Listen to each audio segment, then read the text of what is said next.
ગુજરાત 18 લાઈવમાં આપનું સ્વાગત છે। ભૂમંડળ સ્થિત તીર્થોત્તમ ધામ શ્રી સ્વામિનારાયણ મંદિર મણિનગરમાં બિરાજમાન શ્રી સ્વામિનારાયણ ભગવાન ઘનશ્યામ મહારાજનો 80મા વાર્ષિક પ્રતિષ્ઠોત્સવે કેસર, જળ, પૈ, ધ્રુધ, દધી, શુદ્ધોદક જળથી અભિષેક, અન્નકૂટ દર્શન, નિરાજન, જ્ઞાન મહોદધિ આચાર્ય શ્રી જીતેન્દ્ર પ્રિયદાસજી સ્વામીજી મહારાજના આશીર્વાદ વગેરે પંચદીતોત્સવ અધ્યાત્મ સભર કાર્યક્રમો દબદબાભેર યોજાયા।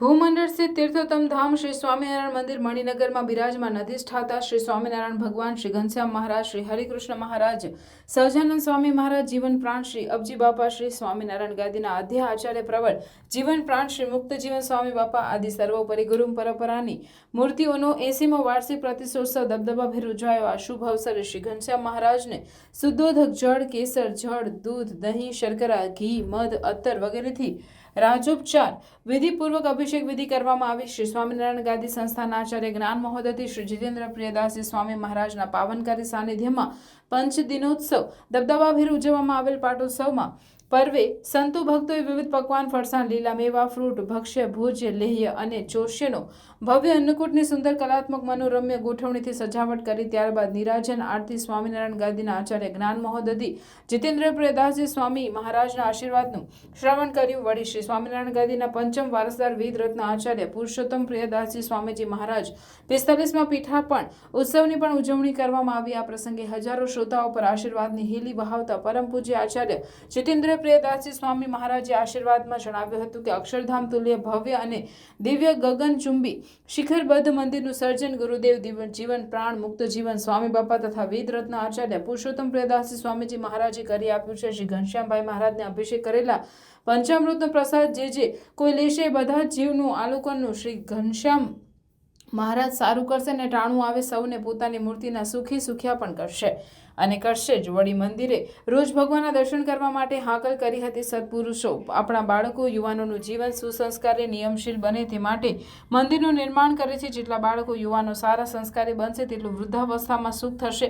જો બાળકને સંસ્કાર આપ્યા હશે તો બાળકો પણ સચવાશે, સાથે સાથે ઘન વારસો પણ સચવાશે। બધાએ આ ખટકો રાખવાનો છે। યુવાનો દરરોજ સવારે ભગવાનના દર્શનનો નિયમ રાખશે તો તમે જે કાર્યો કરશો ને તેમાં ભગવાન ભેગા મળશે।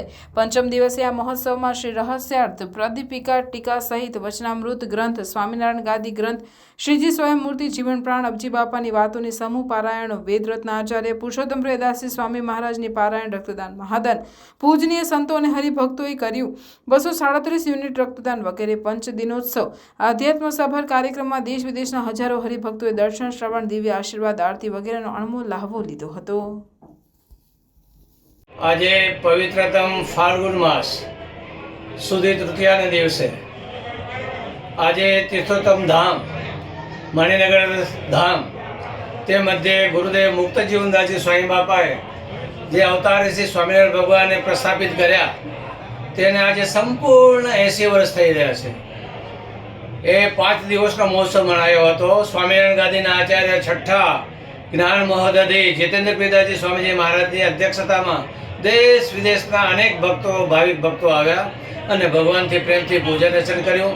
પંચામૃતથી અભિષેક કરવામાં આવ્યો અને ભગવાનને પ્રાર્થના કરવામાં આવી કે ભારત અત્ર તત્ર સર્વત્ર વિજયી ભવ। ભારત અમારો ભાગીતર દેશ છે। એ ભારતનું ભાગ્યશાળી સદાય ચમકતું રહે। અસ્તુ, જય સ્વામિનારાયણ।